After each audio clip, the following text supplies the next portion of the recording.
Good morning, good afternoon, good evening, everyone. We are starting in our usual way by stating that we are here in a collaborative mode to find tools that will take our economy towards a regenerative future. Last week, and last 2 weeks actually, Pam took us through two organizations that are doing excellent work in this area. Last week, we looked at the Wellbeing Economy Alliance, and we saw how they're thinking around what it takes to make it happen. And much of that thinking aligned with our thinking over the months that we have been doing it, but it's good to connect with other organizations that are thinking alike. Now, we have said that the economy is a human-made system created to facilitate human thriving. The key point here being that it is a human-made system. So if it is human-made, then it is in essence a design project. Of course, our current economy was not designed as such. Nobody sat there and looked at the mappings and the interconnections and the math behind it. So it's sort of sprung up. But given where we are today, we can and should look at a future economy as a design project. So on that note, this week, I would like to introduce you to a regenerative land design practice by the Navajo Native American Nation in the United States, a wonderful speaker. And maybe next week, perhaps future weeks, we'll look into regenerative design, what it is, what it can be, how it can be done. I can tell you now, I've done some research on this, there is no regenerative design framework currently. So we know this, but we are so much at the leading edge of things that we're pretty much inventing the tools as we go. But that's exciting, I think. So for the Native American land design practice, I wanted to play this TEDx talk for you. It's about 13 minutes, but I encourage you to please listen to it with all your heart and mind, because it is absolutely worth that. So let me try and play this. Pam, will you let me know if everything works properly, especially the sound? Sure. And I've switched on the closed caption so you can read the text as we go. So I'm switching it on now.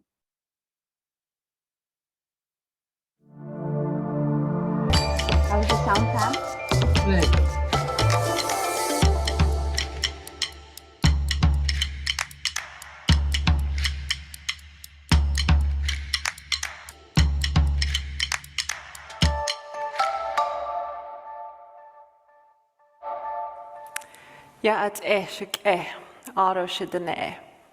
Greetings, my relatives and my people.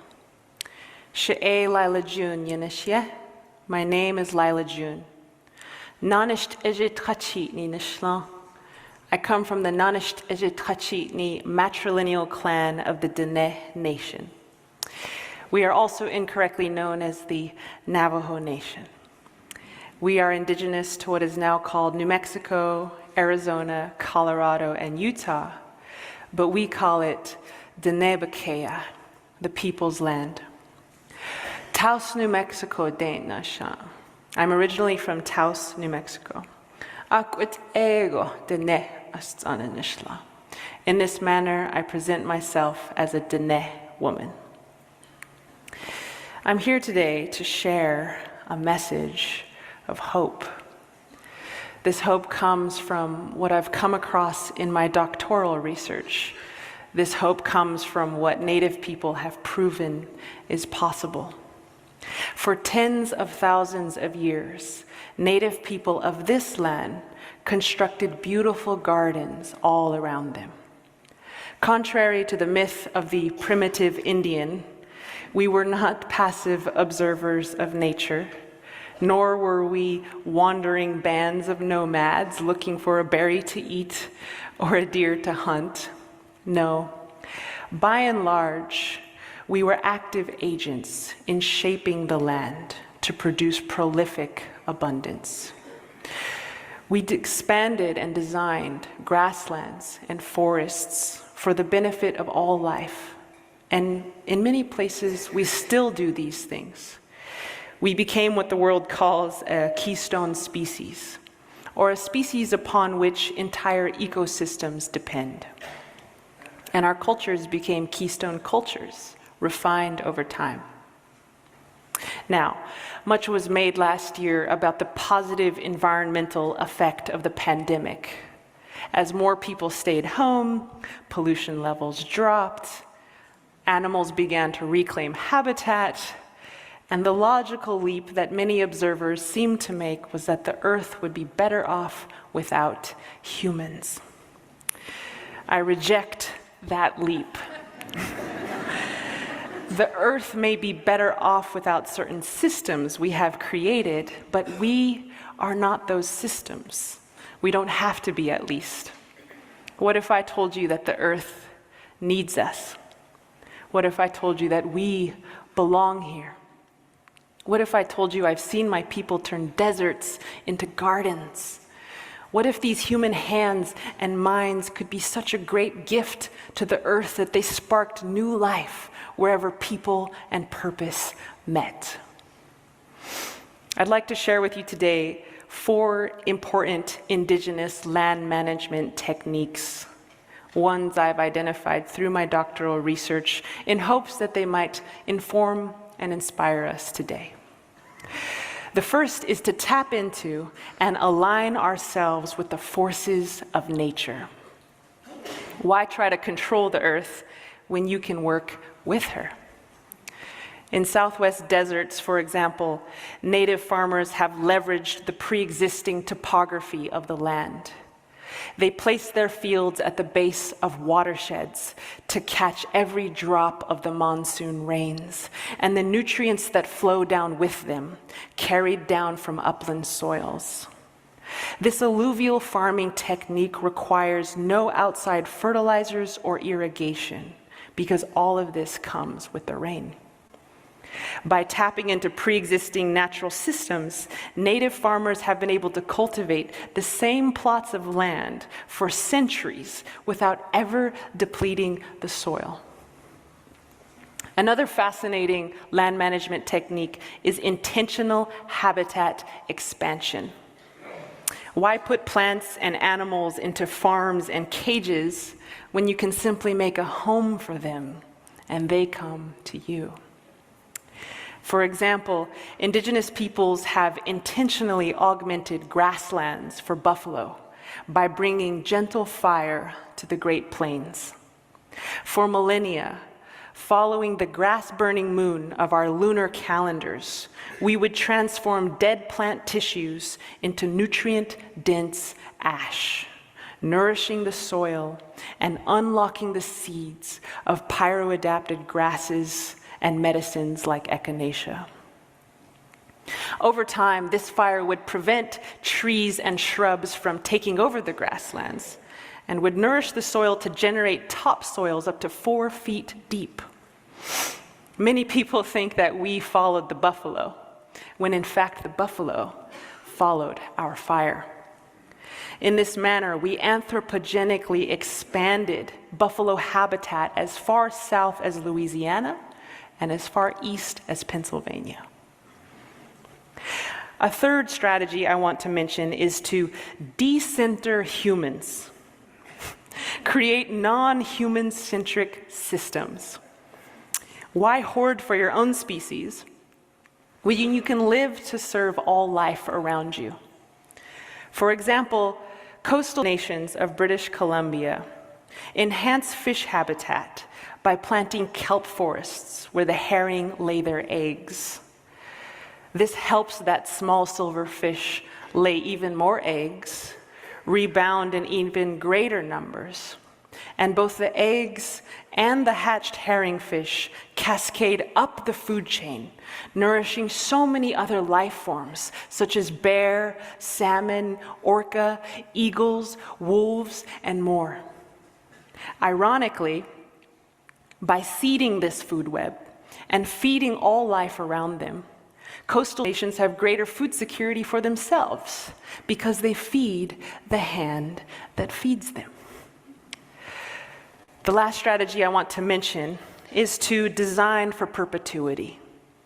Design for perpetuity. Why plan for just the next fiscal quarter when we could plan for generations not yet born? For example, tree pollen and ash fall onto ponds for millennia. They sink to the bottom and engrave an ancient story in the fossil record. One Kentucky sediment record shows how Shawnee ancestors took care of a chestnut food forest for over 3,000 years straight. A sudden influx of fossilized charcoal during the same period indicates that they managed it with routine burning of the forest floor. Presumably, this enriches the soil, helps the soil hold more water, and eliminates competing vegetation to boost the immune systems of the trees they selected. Apparently, it worked because it lasted for millennia. What if our systems were designed to last forever? So those are just 4 of many strategies that Native peoples and peoples around the world have used. Work with nature, expand habitat, decenter humans, and design for perpetuity. These are the types of food and land management systems that Europeans came across as they spread westward. They often mislabeled them as terra nullius, or virgin land, or wilderness, instead of what they really were: living heirlooms, thousands of years in the making. You might say, oh, that's very nice, Lila, but that could never scale. That could never feed today's massive global population. And to that I say, contrary to popular belief, these continents were actually densely populated by indigenous people, as more and more studies are proving, and their food systems still supported them. I would venture to say that these systems are even more efficient than industrial food systems because they protect and augment the very things that give us life instead of extracting and destroying them. Sometimes I wonder what the world would look like if we applied these strategies to today, if we protected life and expanded life. I guarantee you if we did, we'd no longer see humans as a bane to the earth or something she'd be better off without. We'd see humans as a critical piece of the ecological puzzle. I would love to see the world adopt these strategies, and at the same time, I know it's not enough to simply mimic native practices. We must also work to return some of these lands to their original caretakers. For in addition to healing the soil, oh, thank you. I like this crowd. For in addition to healing the soil, we must also heal our history as a nation. And we can do that together. So much of these continents were conquered and stolen from a people who often never wanted to fight in the first place. Countless Native people were displaced from their homelands, their children put into boarding schools, where our languages and cultures were prohibited and destroyed. This legacy will not be healed by simply appropriating and mimicking Native knowledge.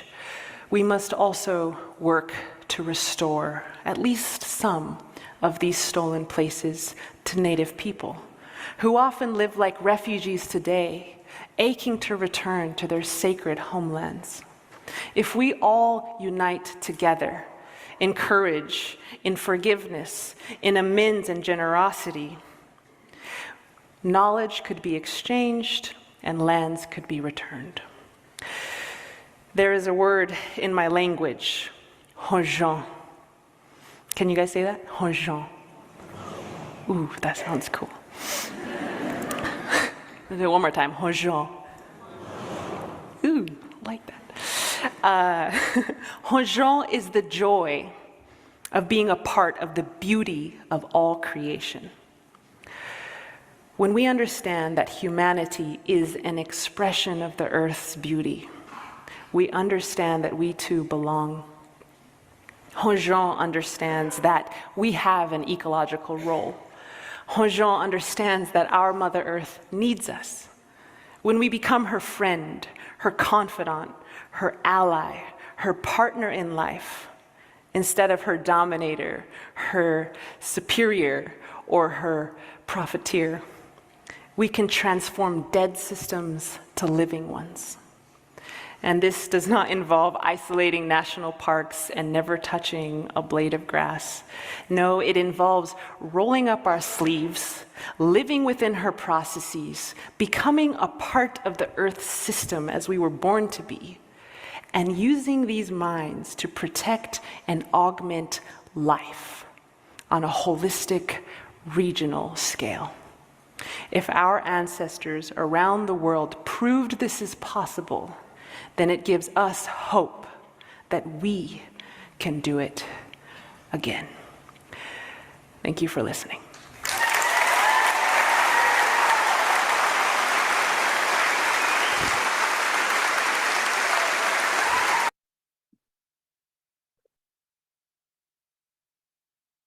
Was that not powerful?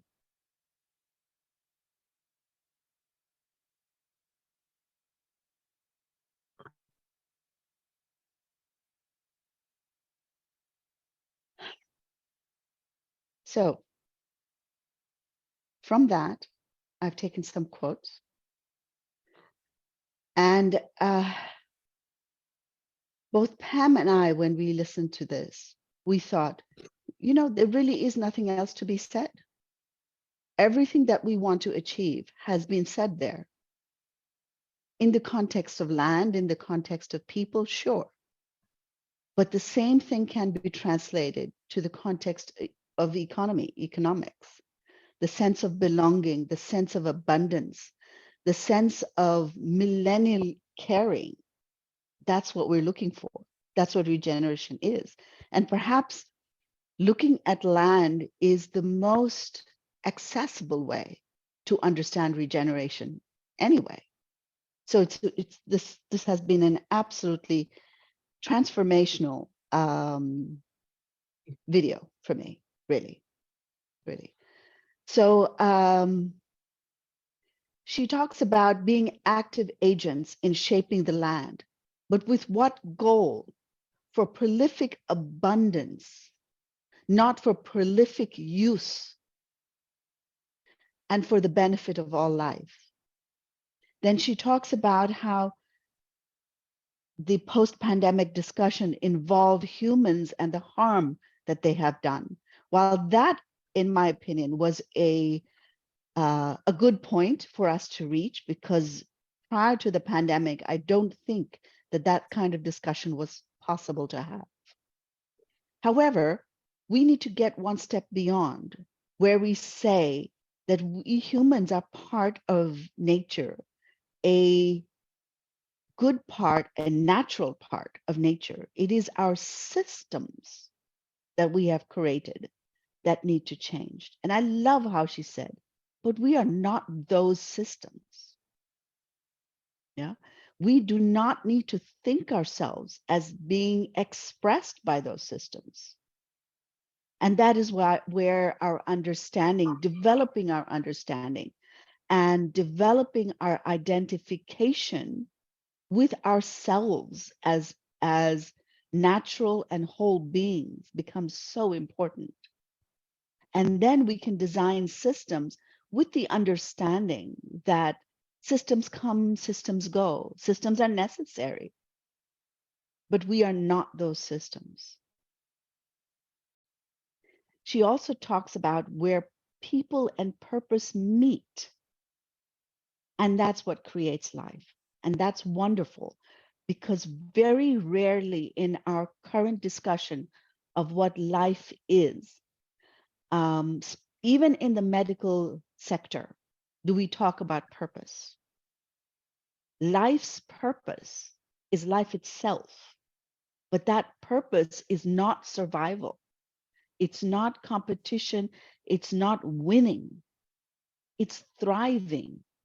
The need to connect, the relationships are not because we need them for survival. They're because we need them to be who we are.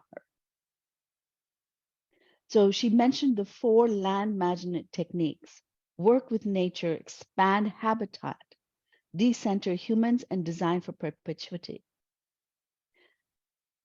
We've been talking about working with nature for quite some time here in these sessions. Natural principles, complexity science, all of that is about understanding how nature works. Now, expanding of habitat, the way she explained it was amazing to me, because when we talk about expansion of habitat, we talk about habitat for humans as opposed to for other living beings, plant or animals. But what she's talking about is habitat for everybody.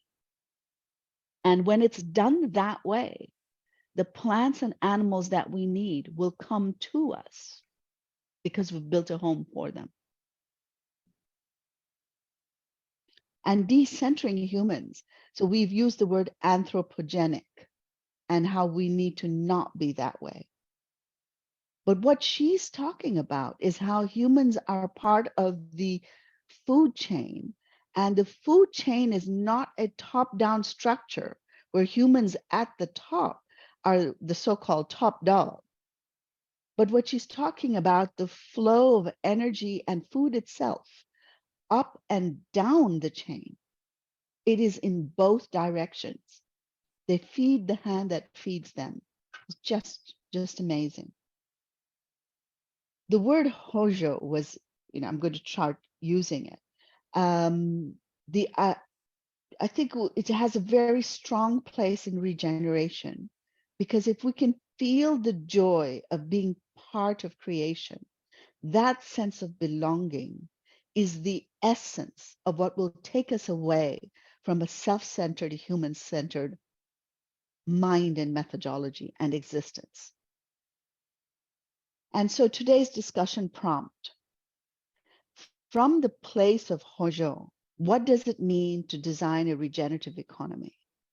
And I put these 4 principles of land management in front of you just to remind you. Let me stop sharing here.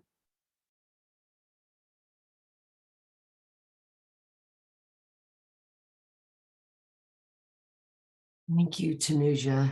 Thank you for finding that and sharing it with me. And you and I both did fall into just a silent reverence of such an incredible way to think. Catherine. Oh, I so appreciated the video. It was really wonderful. Thank you very much for sharing that. It is so powerful when you hear from people who are in that place. That's why her message is so pervasive, is because she is that message. She really lives it. The rest of us are talking about it still. So I want to suggest, and we've kind of talked about this at one time, to apply. We talk about a lot of stuff. And it's fun to talk about, and it's fun to get into what it really means and all that kind of stuff. But if we really want to create something, we got to do that. So I'm going to suggest that maybe we take something, and I suggested a bank before, and I will do it again, just because it's something we're all familiar with. And so what would a bank look like that came from those principles? Just take those 4 principles and just start to walk through what a bank does and how that would shift if it was acting in those principles. I just think it might be interesting and educational to play with that. I agree, Catherine. I agree to it as a methodology, because the patterns of behavior are the same across different fields. So we should go to a place that's nearest or most accessible to our centeredness, our completeness, so to speak, and then use those analogies and bring them to all these other spaces that have torn us apart. Mhm. Yeah. We could, one of the things I would like to, Pam and I have actually talked about is if we want to create a project, so to speak, we should have little working groups where people join in a committed fashion, not sort of drop-in type, but in a committed fashion, and then maybe bring the results back to this group for discussion. Because this open discussion space is a wonderful, innovative kind of a space where the energy that flows is really what emerges that day, that time. And we can continue with that. But yeah, so as an exercise, Catherine, that would be amazing. I think it would be fun. Mm. She said something else that I would just want to bring to the fore that I think for me offers easy shift. She said it's about thriving, not winning. And if you stop and because that's a shift in focus. Mm-hmm. It's not about winning. It's about thriving. Mm-hmm. Mm-hmm. And personally, that winning is a widely defined term, but of succeeding, right? It's not about succeeding.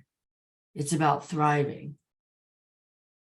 And I think that there's an addictive quality to success, to succeeding. That It's not. It's all about Catherine, me. you were just talking about, that, oh, it's so fun to succeed. It's so fun to win. And there's a quieter joy in thriving. But when you tap into that calm, quiet joy of thriving, it's really quite substantial. Mm. Some have said that this push to winning is actually a replacement for not having Yes. felt the other. And For they what? especially I'm said sorry. is a Tanisha, it's a replacement for not having felt the joy of thriving. Yes. And they say this especially in the field of, well, sex, actually, that the missing, or the not having sufficient or the right sort of intimacy often is replaced by a constant need for sex. And Trevor Noah has a wonderful little video on this on YouTube. Yeah. Yeah. And Pam, you so well put, you talked about the quieter. That may be one of the hallmarks of today's world, because it has become so noisy and distracted that we are losing touch with most of our quieter emotions.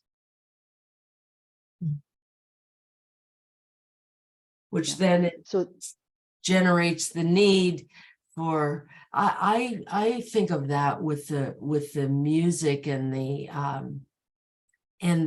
bling, the metallic shiny bling, that constant, these 1 minute loud thing, that the and thinking how that's taking up space, because the youth of today have no sense of certainty in any way for their future. So they just keep getting these adrenaline hits to substitute. Mm, mm, I don't know, it's not scientific. It just struck me as. mhm. I think kids have been told to sit down and shut up for so long.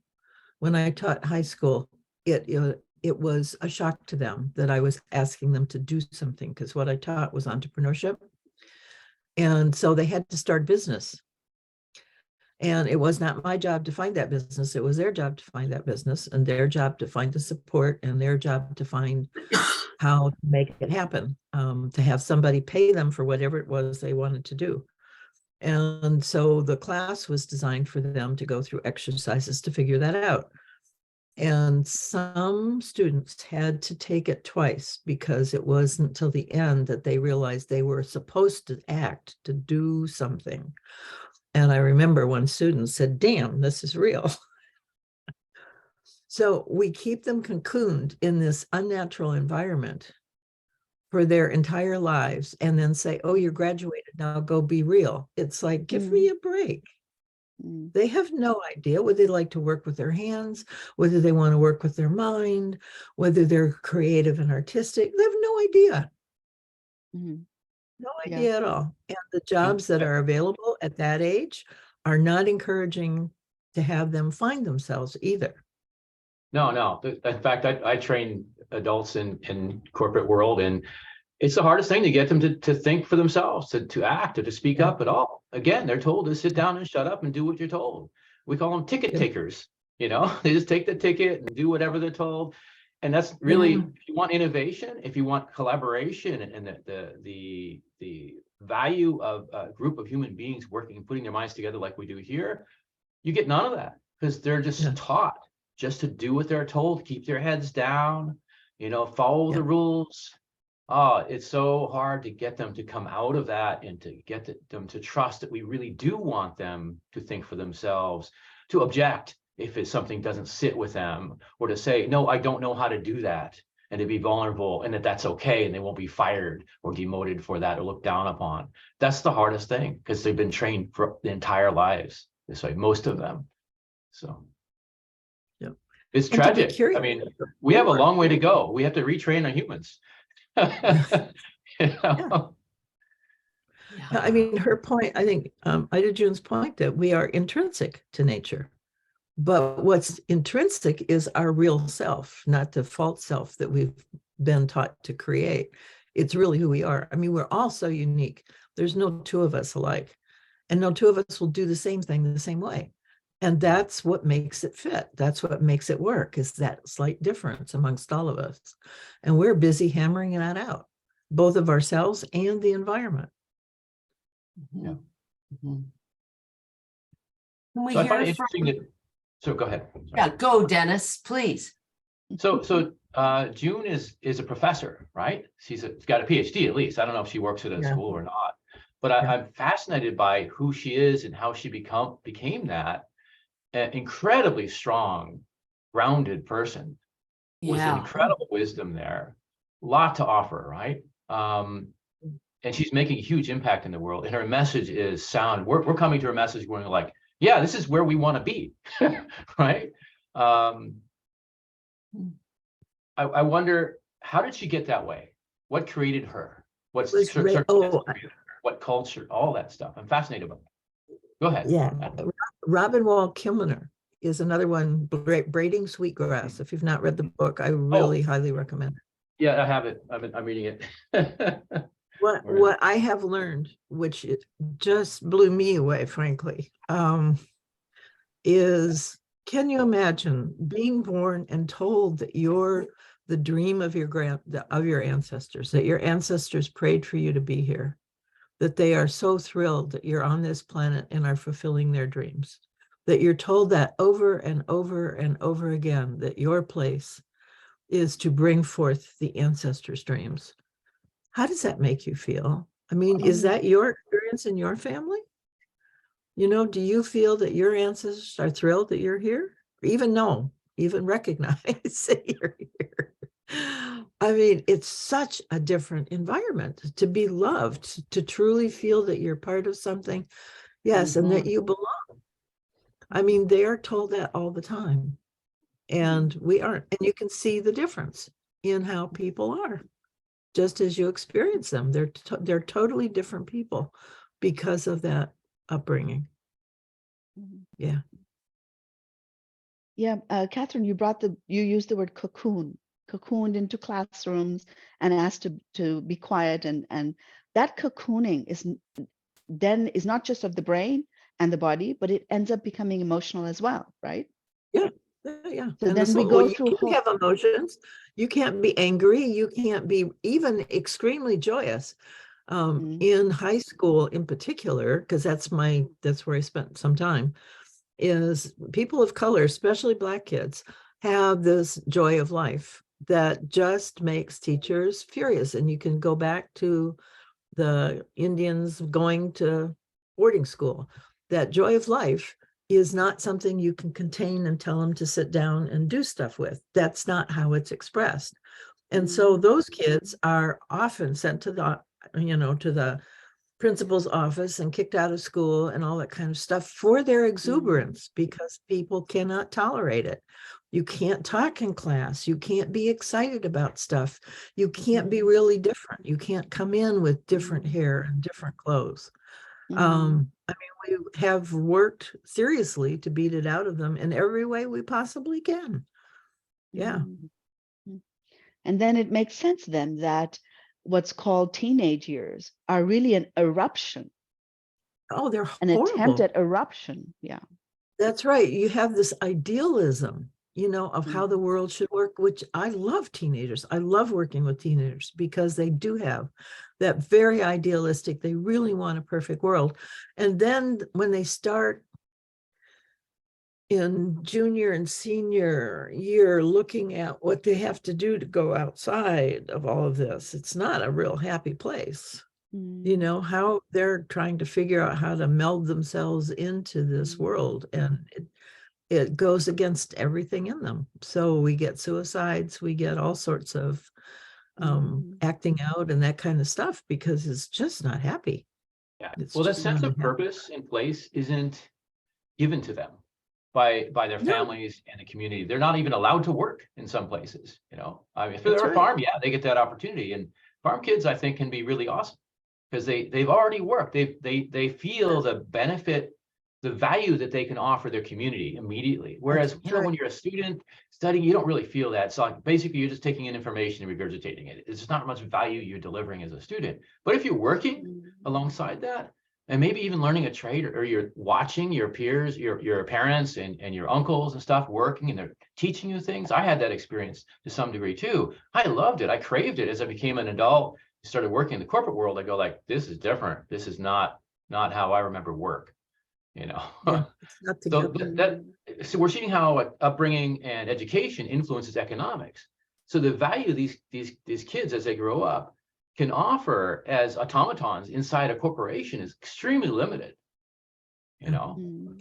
So yeah, that's just kind of what we're dealing with there. That we can there's so much that we can do with upbringing and education that just explodes as far as economic value per capita. That's what I call per capita, right? Per capita, not production, but per capita value of the human being. They're fully living their lives. That's what thriving is about. It's like you're thriving, right?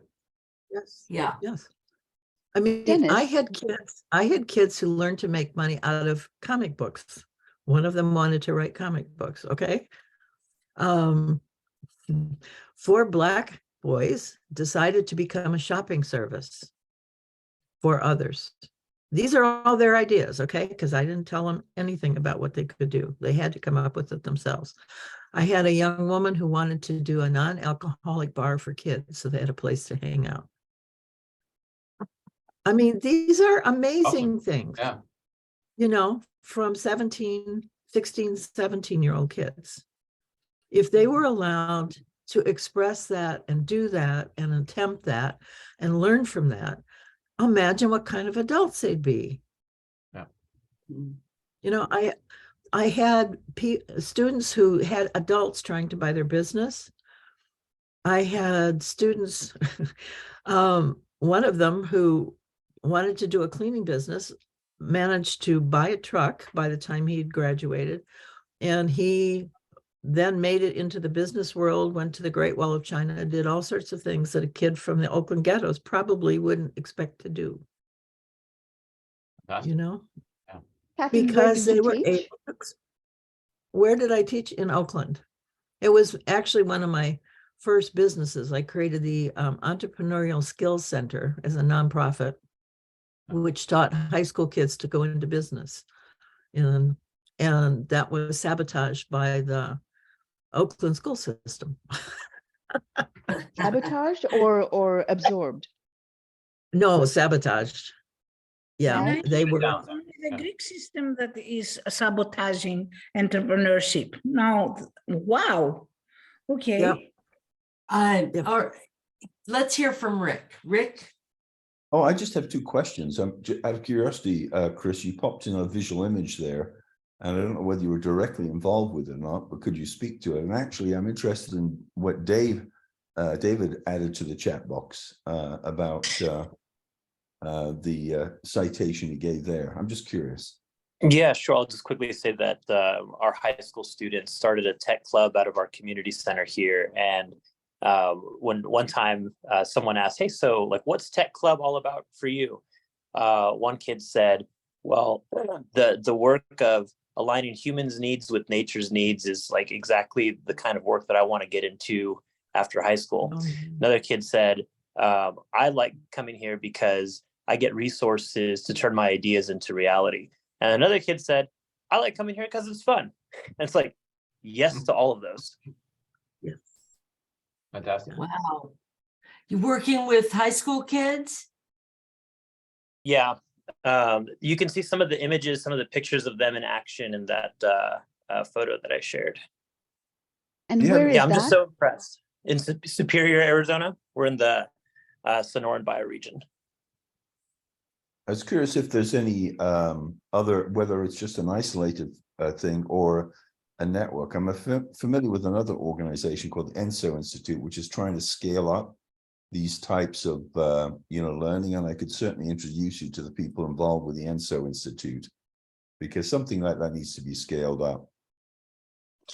Yeah, and I think it's definitely like a scale out notion. I think more than scale up in some ways, like at least when I think about it, just because like, you know, we have a sweet spot of about 6 or so students, and we've talked about increasing the number, and the dynamics change when you get to different group sizes, you know, but to start to connect with other groups outside of our area, I think it's really interesting and exciting. We've only done so on informal ways.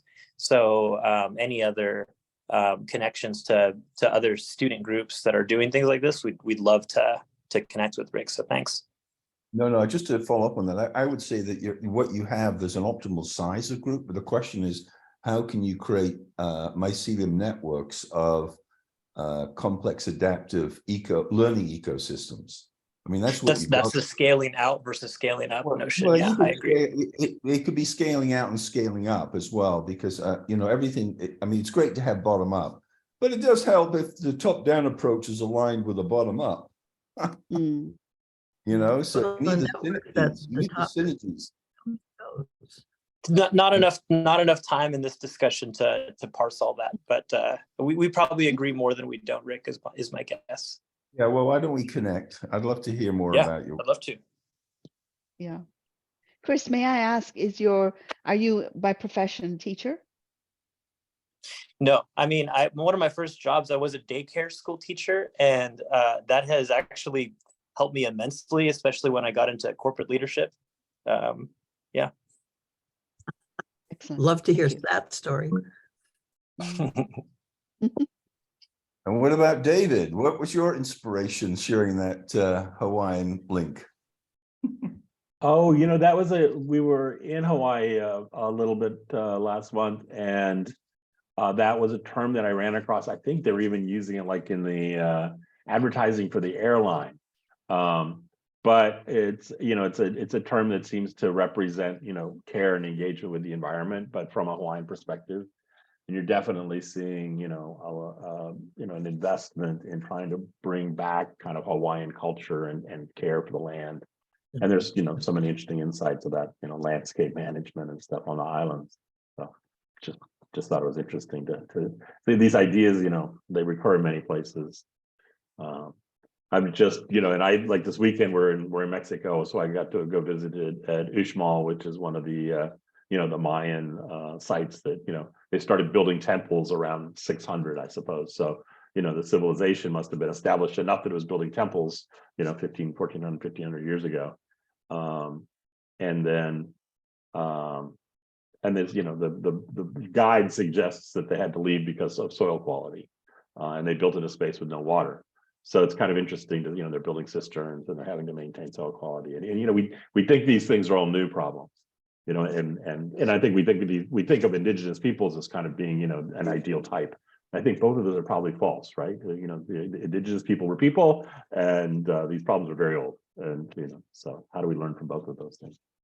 Yeah, I think the seductions of scale and technology are across the entire.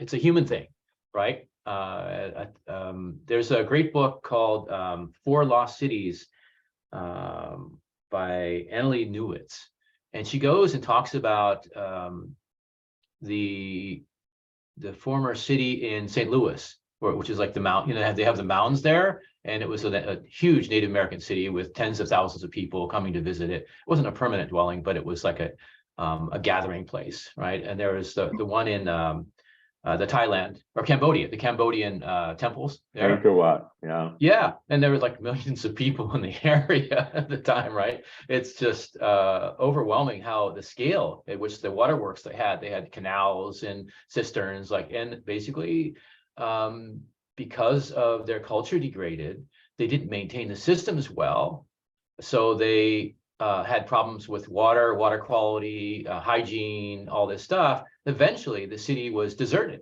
because it wasn't livable anymore. But the cause of the degradation wasn't environmental, it was human. The humans weren't caretaking properly because they were distracted by the other shenanigans that were happening through their culture.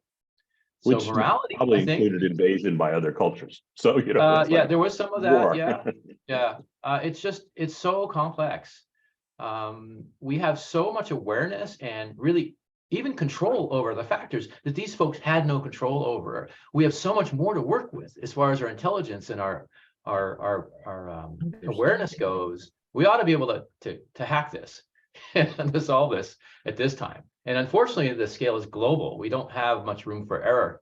We can experiment, but we can't really fail, or else the dire consequences. Whereas there, the failure was isolated to that region. So it's just interesting. So 4 lost cities, I'll put it in the chat. So.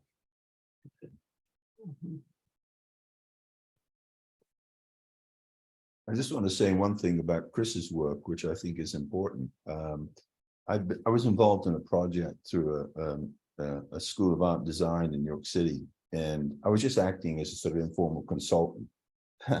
And they were trying to develop the Sustainable Development Goals and how to help high school students even know what they are.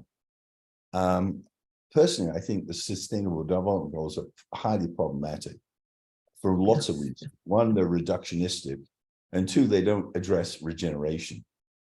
So, sustainability, you're competing with sustainability. And that framework is so flawed that if you go back to the voice of indigenous people who've had this wisdom for eons, and yet we still don't listen. So the problem is we don't listen. We don't change. We don't listen. We don't listen.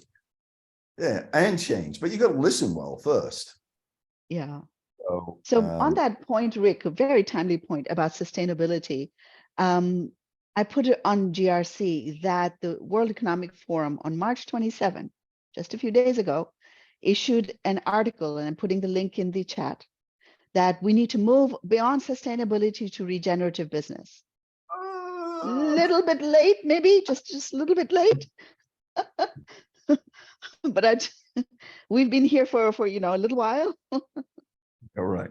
So could you put the other links that you shared in the slides into the box? There was a couple, I think, that you put one, but there was another one in there that you It'd be nice to have I'll them check. in the, Yeah. yeah, thank you. I'm trying to figure out a way to put the chat as well as the slides along with the videos in YouTube. Hmm. But that's something I haven't quite figured out. So Christiana. Yes, actually, I wanted to thank Tanuja for putting this article. I did go through it, and it came in the right time when I was preparing my next move. So I did read it, and I have a group working with this. So I'm really very excited by the fact that this came out, and we have something so substantiated for some of us that want to start formally work with regenerative in our neck of the woods. This could be a very beautiful starting. So I just want to thank Tanuja. Thank you. yeah, I agree. It's a validation about at least the name. Everything else, you know, we may agree or disagree with the WEF, but at least the name gets a level of validation. That's wonderful. So if I could take 30 seconds to self-promote here, I have submitted a session, a podcast session for SOCAP 23 and on regenerative investing. And the way these sessions get accepted is through voting. So the judges, the assessors, look on the content, obviously, of the session, but also the number of votes it has received. So those of you who agree with my point of view on these things, I would appreciate a vote. Thank you. I put the link.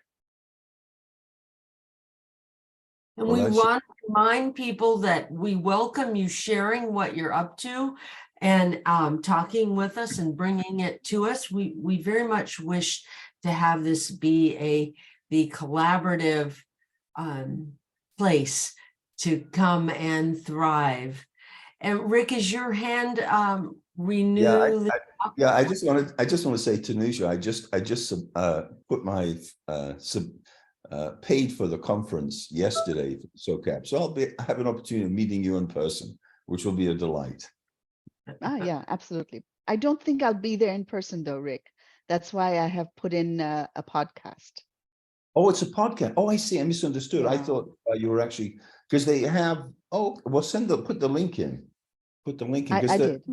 I did. Yeah, because they have. They also vote on presentations. I misunderstood you. I thought you were actually giving a presentation there. Okay. No, and because my collaborators on the podcast are from, let's see, UK, Spain, and Hong Kong, so a little difficult to be there in person. Cool. Oh, it's right here in San Francisco. That's easy. Yeah. Yeah, it is. Yeah. Yeah, I'll consider coming too. It's a bit pricey. Yeah. But $1,100 Yeah. at this point. Yeah. If you, I think they're just about to close that special offer, and then it goes up to $1,800. So anyway, Wow. It's 2,000 this year. Is it? Wow. Yeah, yeah. So it is quite pricey, but I have been twice to it, and I found it overwhelming. However, the networking that can be done in that place, like get in that place and have everything that you need to record the networking. Because I found that I met people that in my life I would not have dreamt of meeting. And it's not just attending the conference. It is overwhelming, but it is positively overwhelming. But someone needs to be extremely well prepared to record all this and go back once it is over. Mm-hmm. Yeah. Good tip. good Yeah, tip. Yeah. follow up. Right, with you everything. guys. Yeah. It is time. Thank you. And next week, Tanuja will continue with her foray into design. And then the week after that, you'll see Tanuja and I in the same screen. I'm going to be in New York sitting with her. And so we'll be appearing together. So looking Yeah, forward in my to New that York as City well. apartment. Yes. which I can't Sounds wait like to fun. see. So you're moving